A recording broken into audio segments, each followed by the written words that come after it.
ഇപ്പം സിനിമയിൽ വന്നതിന് ശേഷമുള്ള ലൈഫ് ചേഞ്ച് ഒക്കെ ഒന്ന് പറയാമോ? അതായത് ഇപ്പം ആളുകൾ തിരിച്ചറിയാൻ തുടങ്ങിയോ? കുറച്ചും കൂടെ ആളുകളുടെയൊക്കെ ഒരു സമീപനം എങ്ങനെയാണ്?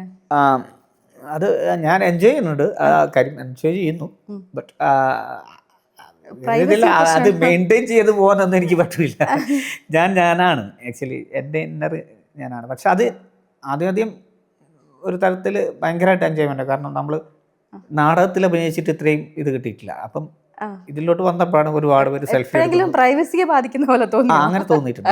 പ്രൈവസി അത് ആ സമയത്ത് ഇപ്പം ഞാൻ അങ്ങനത്തെ എസ്റ്റാബ്ലിഷ്ഡ് ആർട്ടിസ്റ്റൊന്നും അല്ല. എന്നാലും പോലും കാതൽ ഇറങ്ങിയ സമയത്ത് പിന്നെ ഞാൻ അതും കഴിഞ്ഞ് പിന്നെ IFFK നടക്കുന്ന സമയത്ത് അന്ന് ആ സമയത്ത് ട്രിവാൻഡ്രം ഒരു 5 സ്ഥലത്ത് ഈ സിനിമ കളിക്കുന്നുണ്ട് പുറത്ത്. അപ്പം എനിക്ക് IFFKയുടെ വേദിയിലോട്ട് കടക്കുമ്പോഴേക്ക് തന്നെ ബൈറ്റ് കൊടുക്കുക, അങ്ങനെയുള്ള സെൽഫി എടുക്കുക. ഞാൻ ആക്ച്വലി കാതലിറങ്ങി IFFKയിൽ കണ്ട 2 സിനിമകളുള്ളൂ. ഒന്ന് ഫാമിലി എന്ന് പറഞ്ഞ പടം ഡോൺ പിലാത്രയുടെ, ഒന്ന് കാതലോ. എനിക്ക് സിനിമ കാണാൻ സാധിച്ചിട്ടില്ല. നമ്മൾ IFFK വെന്യൂയിലോട്ട് പോകുമ്പോൾ തന്നെ ബൈറ്റ് എടുക്കാൻ വരുമ്പോൾ വരും. അവിടെ പോയി നിന്നിട്ട് സിനിമ ഹാളിലോട്ട് നടക്കുന്ന അങ്ങോട്ട് അല്ലെങ്കിൽ സെലക്ഷൻ പ്രോസസ്സൊന്നും നടന്നിട്ടില്ല. അപ്പോൾ ഞാൻ ആകെ സഫോക്കേറ്റഡായി. GOB ഒരു വേറെ സ്ഥലത്തുണ്ടാകുമ്പോൾ അങ്ങോട്ട് പോകുന്നു, ഇടയ്ക്കിടയ്ക്ക് കാണും. നമ്മുടെ ടീമൊക്കെ പല ഭാഗത്തായിട്ടുണ്ട്. പക്ഷേ ഓരോ ഇൻ്റർവ്യൂ ഇങ്ങനെയൊക്കെ ആയിട്ട് പോകുന്നു ഇതായിട്ട്. അങ്ങനെ ഞാനൊരു 4-5 ദിവസം കഴിഞ്ഞിട്ട് പെട്ടെന്ന് ഞാൻ വണ്ടി കയറി പോകുന്നു നാട്ടിലേക്ക്.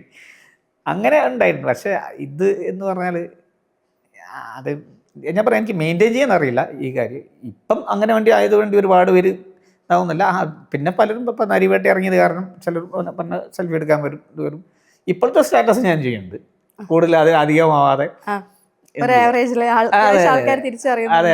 നമുക്ക് ശരിക്കും പറഞ്ഞാൽ ഇപ്പം ഞാൻ ഇന്ന് ഇങ്ങോട്ട് വരുമ്പോൾ എനിക്ക് ആക്ച്വലി ഇവിടെ വന്ന് ഭക്ഷണം കഴിക്കാൻ, ഇവിടെ വന്ന് ഭക്ഷണം കഴിക്കുന്ന വേറെ എനിക്ക് സ്ഥലത്ത് നാടൻ ഊണ് കിട്ടുന്ന സ്ഥലത്ത് നാടൻ ഊണ് കഴിക്കാം.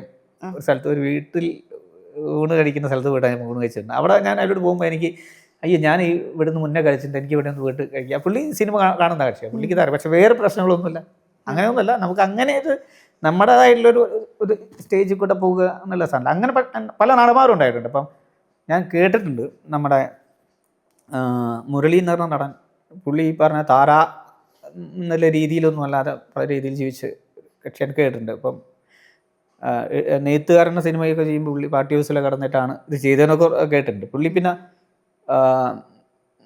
ഈ അക്കാഡമി സെക്രട്ടറി ആയിട്ടുണ്ടായിരുന്നു, നമ്മുടെ സംഗീതനാട് അക്കാഡമി. ആ സമയത്തൊക്കെ ജനകീയനായിട്ട് നടക്കുന്ന ആൾക്കാരുണ്ട്. പക്ഷെ ചില സമയത്ത് നമ്മുടെ പ്രൈവസി നമുക്ക് ഇപ്പോൾ ഒരു ബസ്സിൽ യാത്ര, ഞാനിപ്പോൾ ബസ്സിൽ യാത്ര ചെയ്യാറില്ല. ബസ്സിൽ യാത്ര ചെയ്യുമ്പോൾ ഉണ്ടെങ്കിൽ തന്നെ അങ്ങനെ ഒരു സാഹചര്യം വന്നു കഴിഞ്ഞാൽ മാസ്ക് ഇടും.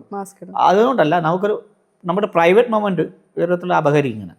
വെറുതെ തന്നെ ചോദിക്കുന്നത് എന്താണ് കാരണം, അതിങ്ങനെയാണ് മറ്റുള്ള ഇൻ്റർവ്യൂ ആയിരിക്കും. അത് നമ്മുടെ പ്രൈവറ്റ് മൊമെൻറ്റ് നഷ്ടപ്പെട്ടു പോകില്ല. അങ്ങനെയുള്ളൊരു അഹങ്കാരം പറയുമല്ലോ കേട്ടോ, അങ്ങനെയുള്ളൊരു മൊമെൻറ്റിൽ നമ്മൾ അയ്യോ എന്നുള്ള സാധനം മാത്രം വിചാരിക്കുക. അത് ഇപ്പം ബസ്സിലധികം യാത്ര ചെയ്യാത്തതിനെ കൊണ്ട് പ്രശ്നമല്ല. അപ്പോൾ പക്ഷെ അത് നമുക്ക് എപ്പോഴും അങ്ങനെ നമ്മുടെ ഓൺ വെഹിക്കിൾ യാത്ര ചെയ്യാൻ പറ്റാത്ത സാഹചര്യം ഉണ്ടാകുന്നുണ്ട്.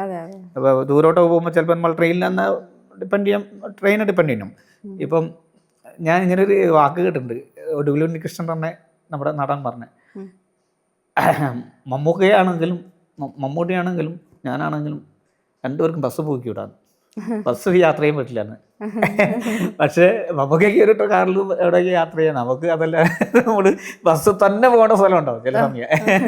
അത്രയും ദൂരം ട്രാവൽ ചെയ്യാൻ നമുക്ക് ചിലപ്പം അങ്ങനെ ഒരു സാഹചര്യത്തിൽ ഒരു എക്സ്പെൻസ് കിട്ടൂല, അല്ലെങ്കിൽ നമുക്കത് മീറ്റ് ചെയ്യാൻ പറ്റില്ല, അങ്ങനെയുള്ള കാര്യങ്ങളുണ്ട്.